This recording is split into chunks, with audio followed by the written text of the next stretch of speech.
October 16, 1941. Kharkov Tank Factory, Soviet Ukraine. Pavel Morozov stands in the factory director's office, staring at a telegram that shouldn't exist. The words are typed in official Communist Party format, stamped with the People's Commissariat seal, but what they're asking is insane. Evacuate the entire factory, all equipment, all workers. 1,500 miles east to the Urals. You have 8 weeks. Morozov is 42 years old, a mechanical engineer who spent his entire adult life in this building.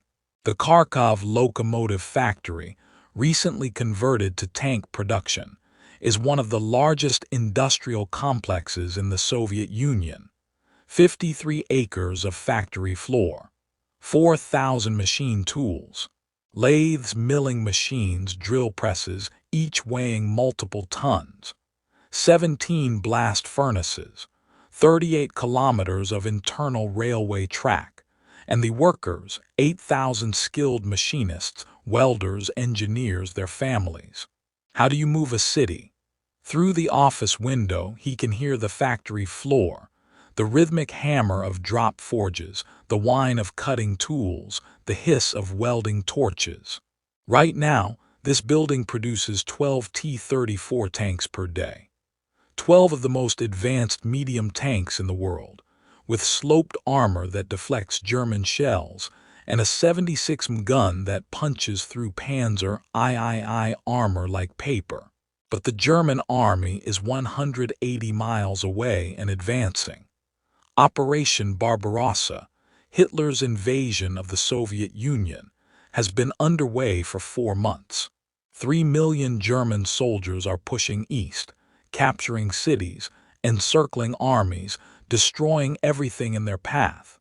Intelligence reports say Wehrmacht panzer divisions will reach Kharkov within 6 weeks. Stalin's order is clear.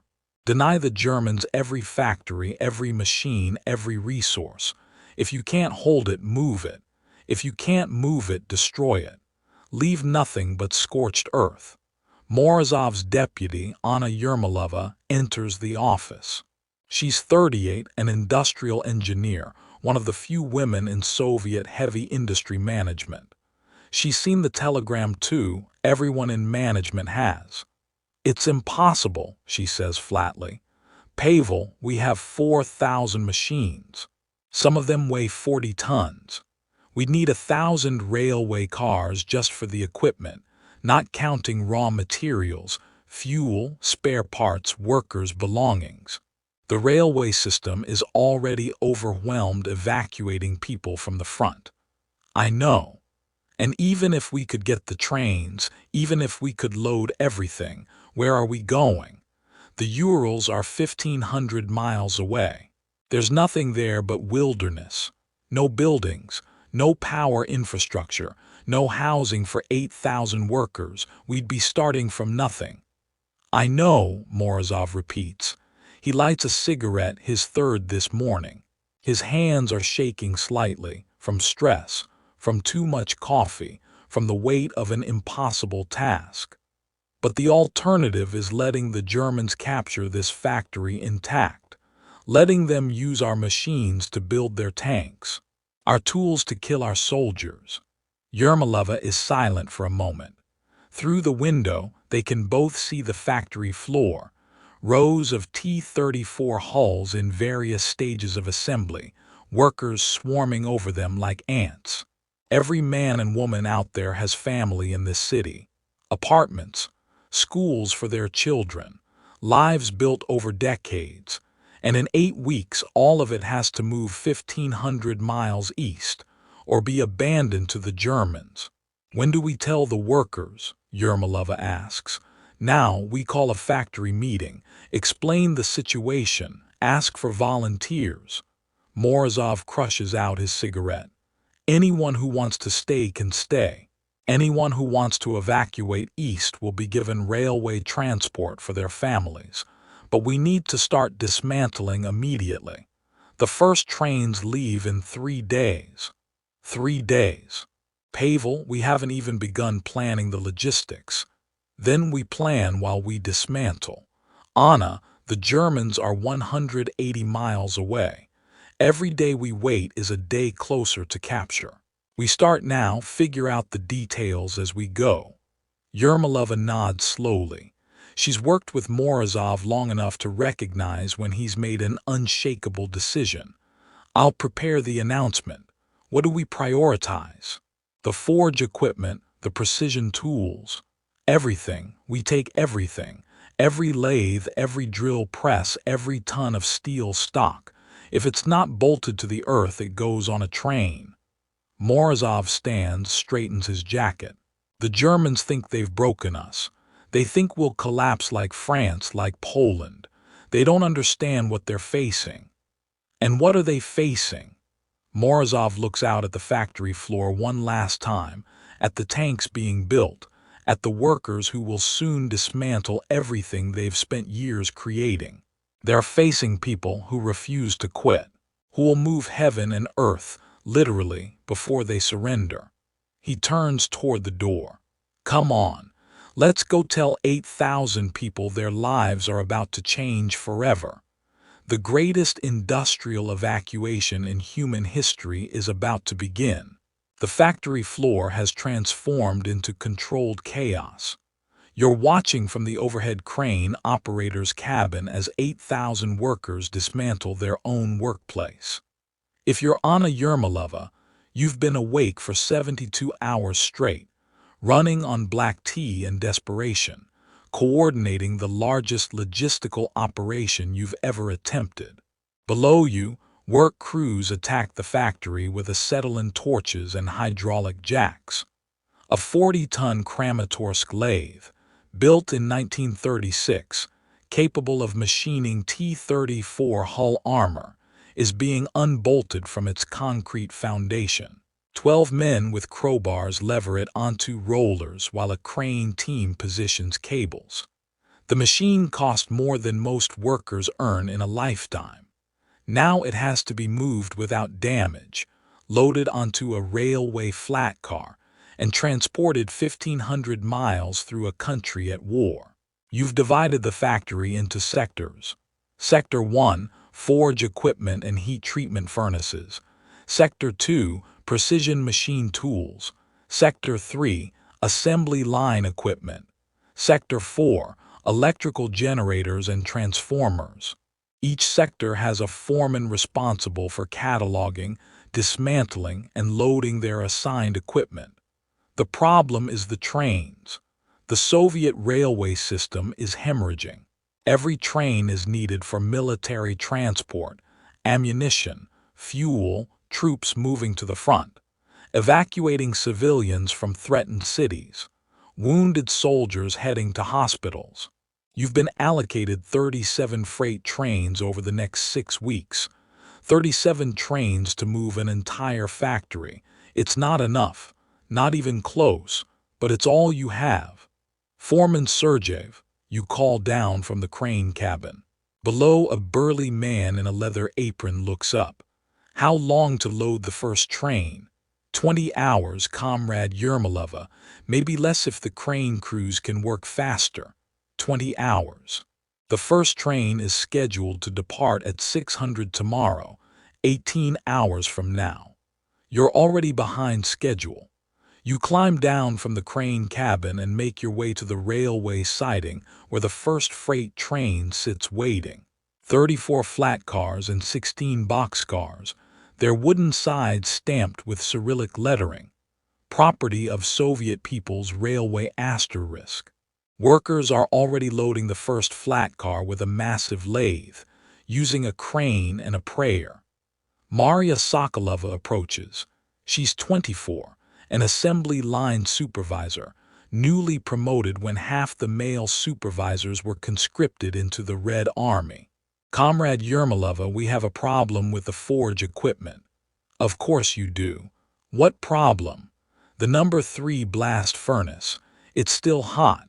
We shut down the coal feed 2 days ago, but the refractory bricks retain heat for weeks.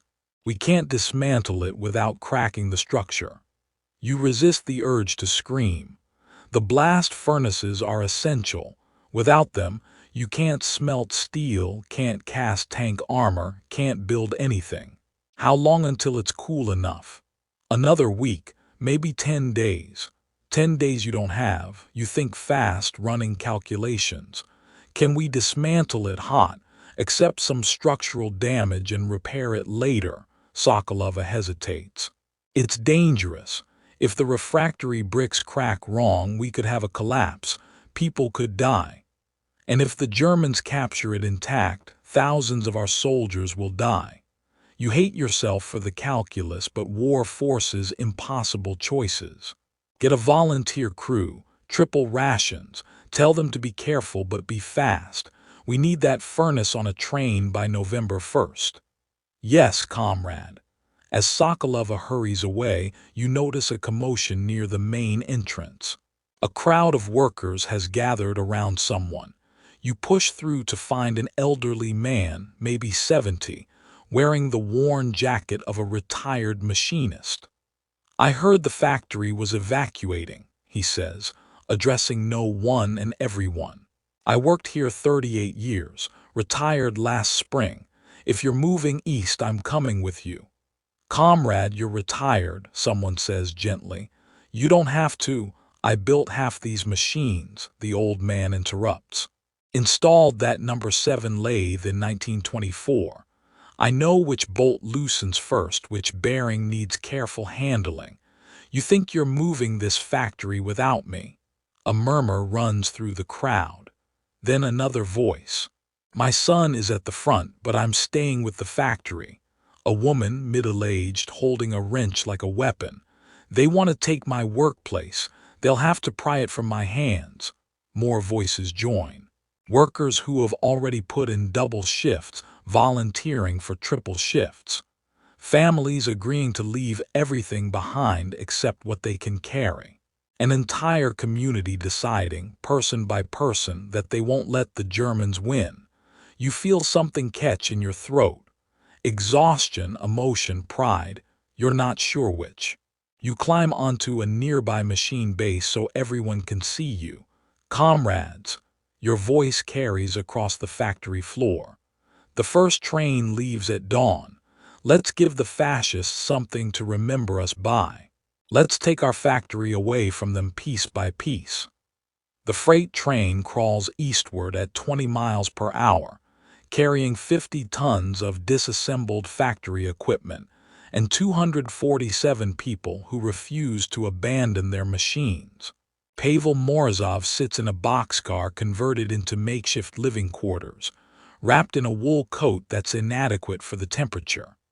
Outside, the Ural Mountains rise like frozen waves, gray stone, pine forests, and snow that fell 3 weeks ago and won't melt until April. The thermometer reads -15 Celsius. Inside the unheated boxcar, it's maybe -5. Around him, families huddle together for warmth. Children sleep in nests of blankets. Adults take turns staying awake, keeping the small coal stove fed, making sure no one freezes. This is the third train convoy. 12 trains have already made the journey, delivering equipment and workers to Tankograd, the new industrial complex being built in the Urals. 24 more trains will follow, if they can hold Kharkov long enough to finish the evacuation. A young engineer named Dmitri approaches, stomping his boots to restore circulation. Comrade Director, we have a problem. Morozov closes his eyes. Every day brings a new crisis. Tell me. Train 22, the one carrying the forge presses, it broke down 300 kilometers back. Cracked axle on one of the flat cars. The equipment is too heavy. The railway infrastructure wasn't designed for these loads. Morozov does the math instantly. Each train convoy is 3 days apart. That's the maximum frequency the railway system can handle while still moving military supplies. If Train 22 is delayed by even 2 days, it disrupts the entire schedule, and the forge presses are critical equipment. Without them, the new factory can't stamp tank armor. Options. Transfer the load to another train. But that requires cranes, which means stopping at a railway depot. The nearest depot is Chelyabinsk, still 600 kilometers ahead, or we repair the axle in place, which could take a week. Neither option is good, but one is better than the other. Send word ahead to Chelyabinsk. Tell them we need crane access and a replacement flat car. When train 22 arrives, we work around the clock to transfer the load. Morozov pulls out a battered notebook, updates his logistics spreadsheet. They're running 3 days behind schedule. The last trains might not escape before the Germans arrive. Comrade Director, a small voice. Morozov looks down to find a girl, maybe 8 years old, her father's machinist apprentice badge pinned to her coat. Are we going to build tanks again, in the new place? Morozov kneels down to her eye level. Yes, we're going to build better tanks than before, faster tanks, stronger tanks. Will Papa's lathe work again? If your Papa helps us install it properly, yes. It'll work just fine. The girl smiles, reassured, and returns to her mother. But Morozov's confidence is a performance. The truth is he has no idea if they can make this work. Even if they successfully transport every machine, every tool, every ton of equipment, they're arriving at wilderness. Tankograd is barely a construction site. The building foundations were poured 3 weeks ago. There are no walls yet, no roofs, no power infrastructure. How do you build tanks in an open field during a Russian winter? Anna Yermolova enters the boxcar, shaking snow from her coat. Pavel, you need to see this. She leads him to the flat car where one of the large milling machines is secured under tarps. Workers have gathered around it, and as Morozov approaches, he understands why. Someone has painted words on the tarp in bright red paint. For Stalin, for the motherland. We will not surrender. More than that, workers have been signing it. Dozens of signatures, names scrawled in paint and chalk and charcoal. Men and women who operated this machine in Kharkov, promising that they'll operate it again in the Urals. It started on train 7, Yermolova explains. Now all the trains are doing it. Every major piece of equipment has messages, promises. Morozov reads the signatures. Some are familiar, veteran workers he's known for years. Others are new, young workers who started just months ago. All of them have made the same choice. Evacuate east, start over, keep fighting. The Germans think they've defeated us, Morozov says quietly. They think destroying our cities means destroying our spirit. They don't understand us, Yermolova agrees. No, they don't. Morozov looks at the signatures, at the defiant messages painted on every tarp. You can bomb our buildings, burn our homes, drive us from our cities, but you can't destroy this. He gestures at the workers, at the machines, at the entire impossible convoy crawling through the Urals. You can't bomb determination, can't burn willpower, can't kill the refusal to quit. Outside, the train whistle screams, a lonely sound echoing across the frozen mountains. They're still 600 kilometers from Tankograd, but they're moving forward. The factory floor is a rectangle of frozen mud, 300 meters long by 150 meters wide, marked with surveyor stakes and string. No walls, no roof, no protection from the Siberian winter that's turned the air into knives. Temperature, -28 Celsius. Anna Yermolova stands in what will eventually be the main assembly hall, watching workers unload a 40-ton lathe from a railway flat car. They're using a crane they assembled yesterday, a Soviet Ks-100, its diesel engine protesting the cold but still functioning. The lathe swings through the air, suspended by cables, guided by workers whose hands are wrapped in so many layers of cloth they can barely grip the guide ropes. Careful, she shouts. Easy, easy.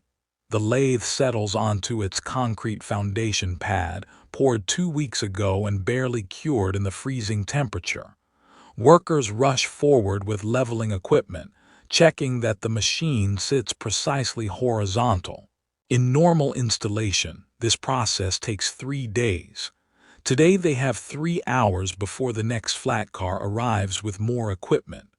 Behind her, Pavel Morozov is arguing with the construction foreman about walls. "We need structures," the foreman insists. "The workers are freezing. The equipment is being damaged by snow. We can't run a factory in open air during winter." "Then work faster," Morozov replies coldly. "We have brick deliveries coming next week. Timber for roof trusses in 10 days. But we can't wait for walls before we start installing equipment. The schedule doesn't allow it." The schedule is insane. The schedule is reality. The Germans captured Kharkov 3 days ago. Every tank we don't build is a tank they build instead. We install the machines now, build walls around them later. Yermolova leaves them arguing and walks the factory floor, checking progress. The transformation over the past 3 weeks has been extraordinary. What was wilderness is now the skeleton of an industrial complex. Concrete foundations laid in a precise grid, electrical transformer stations being erected, railway siding extended directly into the would-be factory floor, and everywhere, equipment being positioned, installed, tested. The overhead crane assembly team has already mounted the main rail beams on their support columns. The columns stand like a colonnade in an ancient temple, holding up the crane rails but nothing else. No roof yet. Snow falls directly onto the factory floor, dusting the equipment in white. In Sector 3, Maria Sokolova supervises the installation of the forge presses, the critical equipment that nearly didn't make it after Train 22's breakdown. The presses are massive beasts, each weighing 60 tons, designed to stamp tank armor from sheet steel. They sit on foundations reinforced with extra concrete and rebar, ready to hammer metal with hundreds of tons of force. "Comrade Yermolova," Sokolova waves her over. "The electrical team says they can't power the presses until the main transformer station is operational, but the transformer station won't be complete for another week. Can we run temporary power? Generator? Not enough capacity. These presses need industrial 3-phase power. We'd need 6 generators just for one press." Yermolova thinks. The presses are useless without power. But they need to start production in 3 weeks. Stalin's deadline is absolute. "What if we install the presses now, complete the electrical work while building the walls? Run power as soon as the transformers are online? We'd be working blind, installing equipment without being able to test it. Then we install it very carefully, triple-check everything. When the power comes on, it has to work the first time." Yermolova pulls out her notebook, updates the schedule. "How many electricians do you need?" 12, working around the clock." "You have them. Pull from the wall construction crews if necessary. The walls can wait. The forge presses can't." By nightfall, the temperature has dropped to -32. Work should stop. It's dangerous to operate machinery in this cold, dangerous for workers to be exposed this long. But nobody stops. The factory floor is illuminated by work lights powered by portable generators, casting long shadows across the snow-dusted equipment. Workers huddle around barrel fires during breaks, eating soup that freezes in the bowl if you don't eat fast enough. Then they return to work, installing machines, running cables, positioning equipment with precision normally reserved for peacetime factory construction. A young worker, barely 18, evacuated from Kharkov with his parents, approaches Yermolova with a question. "Comrade, is it true? We're going to start building tanks before the walls go up. Yes. How? It's -30 outside. Yermolova looks at the factory floor, at hundreds of workers installing a factory that doesn't exist yet, building an industrial complex in open air during the worst winter in decades. The same way we moved 1,500 miles in 2 months, she says. The same way we transported 4,000 machines across a country at war. We do impossible things because the alternative is surrender. We won't surrender, the young worker says firmly. No, Yermolova agrees. We won't. Around them, the impossible factory takes shape. The first T-34 tank rolls off an assembly line that exists in the middle of a snow-covered field, surrounded by partial walls and exposed to the Siberian sky. Pavel Morozov watches it emerge from the assembly hall, or what will become the assembly hall once the walls and roof are finished.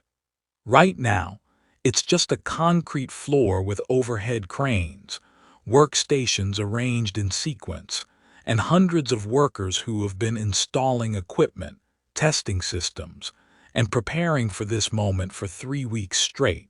The T-34 is beautiful, sloped armor painted in winter camouflage, 76 main gun elevated slightly, 5 road wheels on each side, connected to Christie suspension that can absorb the shock of cross-country driving at 30 miles per hour.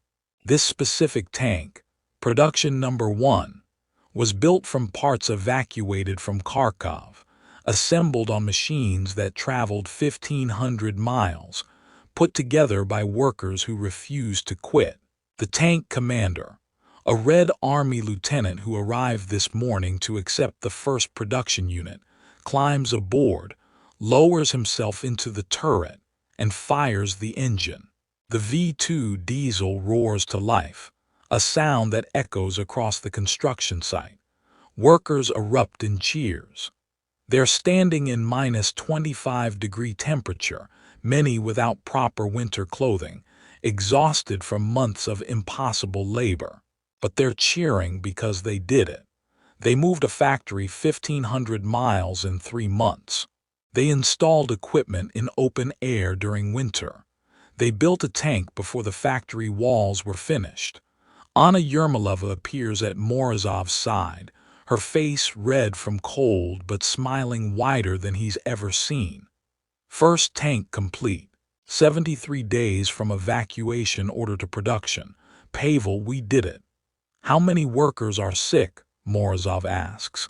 It's the question he's been dreading. Yermolova's smile fades slightly.